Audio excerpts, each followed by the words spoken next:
Salut, comment ça va? Je ferai pas très long aujourd'hui, mais je m'excuse à l'avance pour le bruit environnant.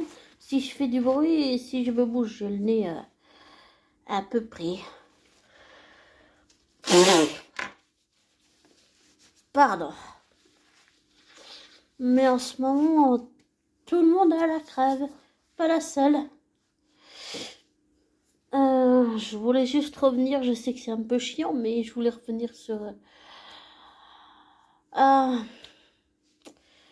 Loki. J'ai revu des extraits et en même temps j'ai vu une interview de Tom. Enfin, de Thomas William Hiddleston. Et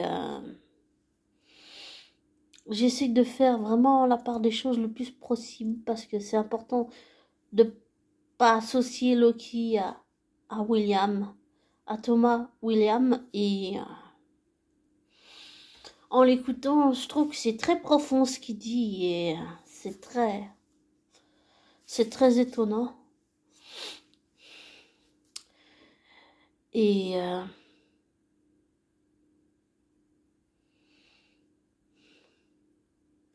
en revoyant les extraits de la série là, avec Sylvie, entre toutes les scènes de Sylvie et Loki, il y a des choses que j'avais déjà dit avant, mais ce que j'ai remarqué, c'est que avec Sylvie, oui, il n'est pas seulement forcé de s'ouvrir aux autres, il est... Comment on pourrait dire ça?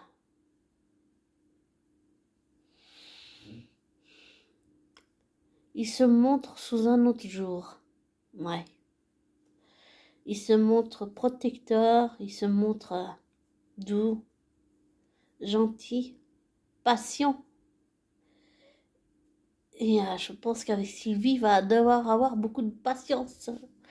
Et en plus, vu qu'elle l'a trahi, pour le moment, j'ai pas pardonné à Odin ce que Odin voulait faire à Loki. Je sais pas. Peut-être qu'un jour, je lui pardonnerai, je pense, oui. Et pour Sylvie, je pense aussi pareil. Mais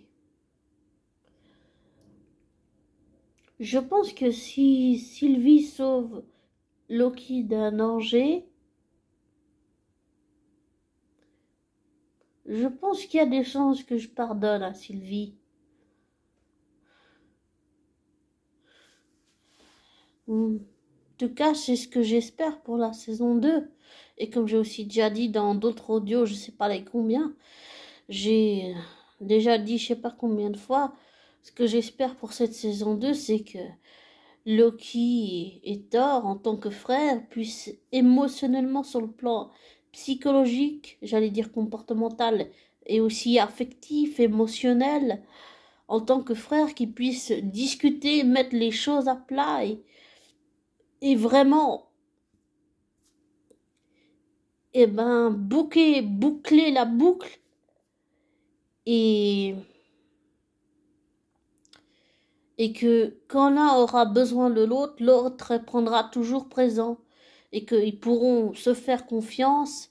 Et j'ai aussi compris que, en écoutant beaucoup les interviews de Thomas, j'ai compris que Thomas avait pris conscience de ce que peut représenter Loki pour beaucoup de gens et qu'est-ce qui signifie vraiment profondément.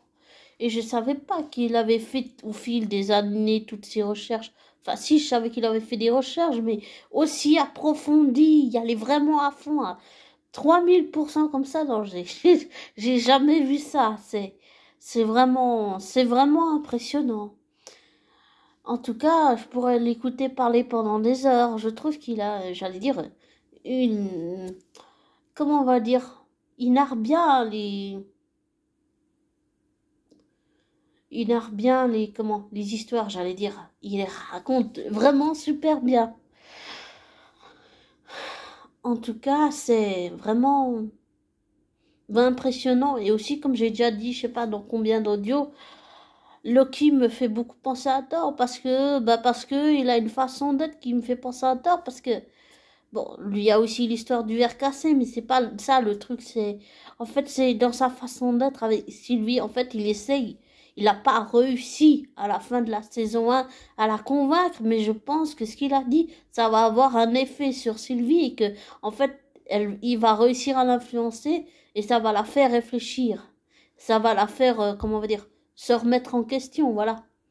Et j'aimerais aussi savoir comment, sur le terrain émotionnel et affectif et psychologique et comportemental, comment il va faire, comment il va ramer pour retrouver la confiance de Mobius pour que Mobius le croie et lui refasse confiance. Comment est-ce qu'il va regagner sa confiance et comment est-ce qu'il va, on va dire, recréer une relation parce que là, comme Mobius le reconnaît pas, il faut qu'il reconstruise sa relation avec Mobius, son amitié avec Mobius, la personne en qui il a confiance.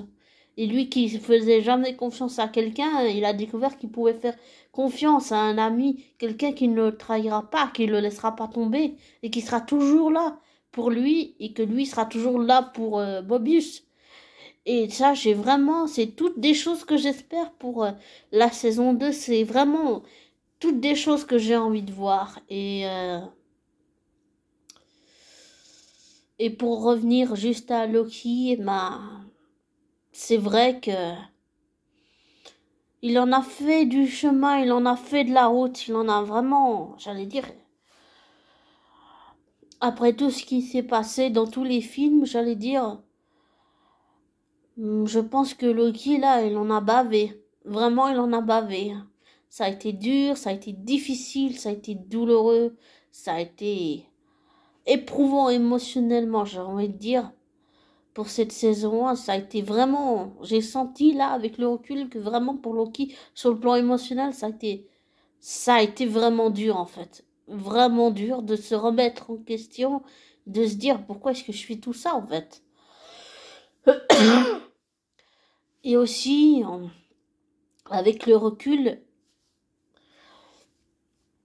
j'ai vu aussi l'enfant, c'est-à-dire l'enfant intérieur de Loki, ce qu'il a étouffé à l'intérieur de lui, l'enfant intérieur, l'enfant brisé, l'enfant cassé, la colère, le chagrin, la haine, la rage, le mépris, toutes les émotions, toutes les palettes d'émotions qu'il est possible de connaître. En fait, je m'aperçois il est passé par tout ça, en fait. Ouais. Il est passé par tout ça avant d'arriver où il est dans la série. Mais c'est comme s'il les avait jamais vécus, puisqu'il voit la mort de sa mère. Et je pense vraiment que c'est en voyant la mort de sa mère, en fait, même si c'est sa mère adoptive, Frigga, et en entendant aussi Thor crier, je pense que, crier non, en fait. En fait, ce que j'ai l'intuition, c'est qu'en fait, ça lui a vraiment fait.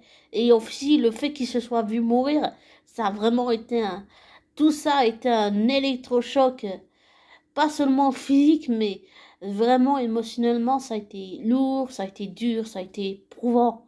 Et je pense que tout ça mélangé ensemble, ça lui a fait un électrochoc. Il s'est dit, mais j'ai pas envie d'être comme ça, j'ai pas envie de finir comme ça, en fait.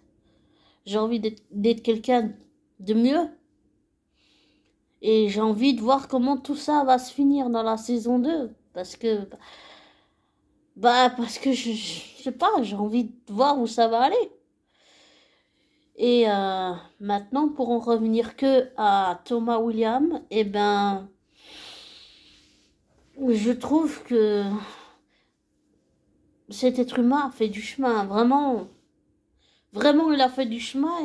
Et plus je le vois dans d'autres productions, dans d'autres films, vraiment, je fais beaucoup de recherches en ce moment sur ces films, tout ce qu'il a pu faire.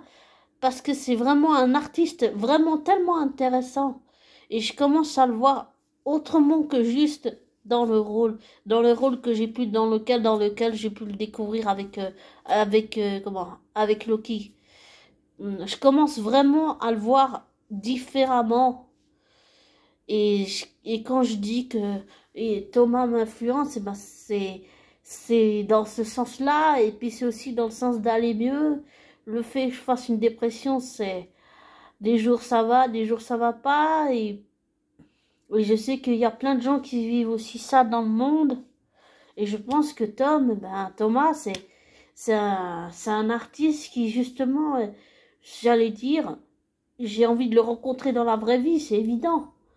Pour lui dire tout ça, pour lui expliquer tout le chemin qu'il m'a fait faire et tout, mais j'ai envie de dire, c'est un artiste sur lequel tu peux t'appuyer et qui va, sans s'en rendre compte, d'une certaine façon, t'aider à te sortir de la dépression, mais de ce que je sais comme expérience sur la dépression depuis que je le vis depuis des années, c'est pas toi qui choisis quand tu vas sortir de la dépression. On pense souvent que c'est un manque de volonté, mais c'est pas juste un trouble mental.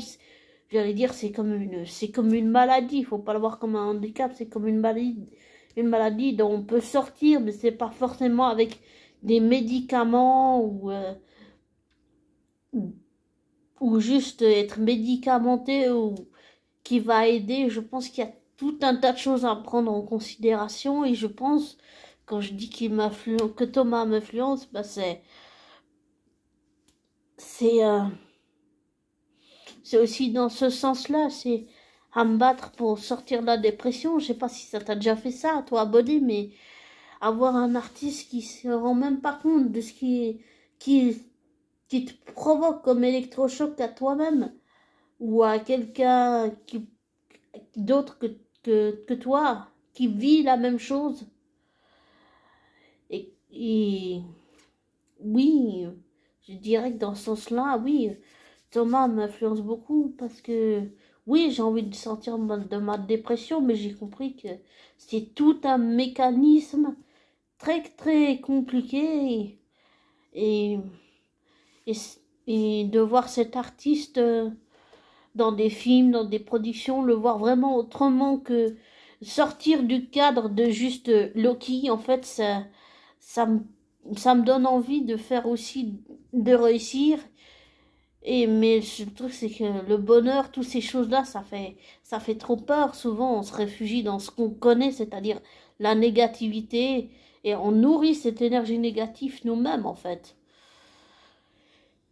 Et ça, c'est complètement dingue. Et le fait qu'il y ait des artistes comme Thomas Williams, eh ben, ça pousse à vraiment voir les choses différemment, avoir un espoir. Je parle pas d'un faux espoir, je parle d'un vrai espoir dans la vraie vie. Hein. Et j'allais dire, c'est nouveau. Oui, c'est nouveau. J'ai pas l'habitude de ça. Et quand je dis que Thomas m'influence dans ce sens-là, oui, oui, vraiment, vraiment beaucoup. Ouais. Et j'espère que il peut continuer à faire ça et que d'autres artistes peuvent, dans ce sens-là, aider, j'allais dire, aider des personnes dans le monde qui vivent la dépression et que ça peut aider, même s'il n'y a pas de signe, même s'il y a... Et j'espère que ça peut aider. C'est aussi un peu comme le film que j'ai vu avec Hugh Jackman. Parce que j'ai vu, c'était vraiment beau. Bon, c'était triste à la fin, The Son, le fils. Mais c'est aussi un film contre la prévention, contre le suicide. Des fois, il y a pas de signe, on montre rien. Mais on peut passer à l'acte. En plus, je vais pas le crier sur les toits parce que j'allais dire, c'est plutôt négatif. Une tentative de suicide, mais c'est important d'en parler. Avec les outils qu'on a, l'expérience qu'on a, on peut aider les autres. Et j'ai envie de dire que pour moi, ben, Thomas, il me pousse à j'ai envie d'aider les autres, mais j'ai compris que pour pouvoir aider les autres, c'est d'abord moi que j'allais devoir aider. Et,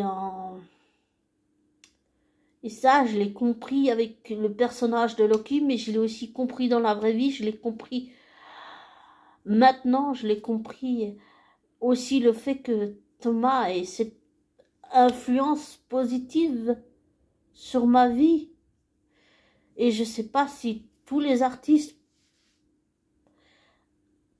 influencent une personne comme ça, mais je pense que je suis pas la seule à vivre ça et qu'il y a plein de gens qui le vivent dans le monde. Voilà. Pour conclure, je dirais. Et si j'ai oublié de mettre les référencements pour les vidéos, pour les recherches, je suis désolée, j'ai complètement oublié, ça m'est sorti de la tête. Désolée. Enfin, voilà. Pour conclure, je dirais que Thomas,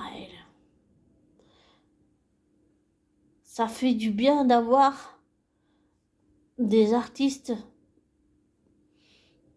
qui vous tirent vers le haut et qui se rendent pas encore compte, mais qui aident vraiment beaucoup.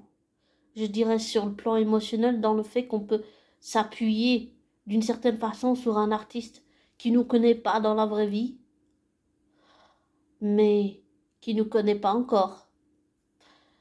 En tout cas, oui, j'ai vraiment envie de le rencontrer, mais dans la vraie vie. Mais ça fait du bien d'avoir des artistes qui vous tirent comme ça et qui vous montrent que la vie c'est pas juste gris, noir ou blanc, c'est plein de couleurs et c'est possible de sortir de la dépression, mais c'est pas à notre bon vouloir, c'est, je sais pas, j'allais dire c'est la dépression qui décide et que c'est pas juste un manque de volonté, c'est, elle est là et elle partira pas tant qu'on on trouve pas le nœud de pourquoi on a cette dépression en fait. Et tout ça, dans la vraie vie, ben, je l'ai compris d'une certaine façon, je l'ai compris grâce à Thomas, ouais, je l'ai compris grâce à Thomas. Mais j'en avais pas conscience, je pense, encore il y a quelque temps. Je l'ai compris maintenant, je l'ai compris en regardant ses interviews, je l'ai compris en le voyant autrement que dans le cadre de Loki. Enfin, c'est dingue tout ça. Enfin, voilà. Je vais te laisser. Je te souhaite une belle soirée. Et j'allais dire abonné si, si tu le vis, demande de l'aide. Voilà. Et si tu sens que quelqu'un autour de toi vit ça, essaye de faire en sorte que la personne ne soit pas isolée. Essaye de la faire parler, je veux dire en douceur. Parce que si tu braques la personne, c'est sûr que ça va pas marcher. Et conseille-lui de demander de l'aide, voilà. Mais sois à l'écoute. Mais je veux dire, tu peux pas être le psychothérapeute. Il faut, c'est-à-dire, tu peux avoir des clés, mais il faut des spécialistes qui aient les clés parce que toi, en tant qu'ami, en tant que parent, en tant que frère, ou en tant que sœur, ou en tant que mère, ou en tant que sœur, t'as pas les clés pour aider l'autre. Voilà, c'est ça que je voulais dire. Donc, voilà. Ça montre qu'il faut faire attention à notre entourage. Voilà.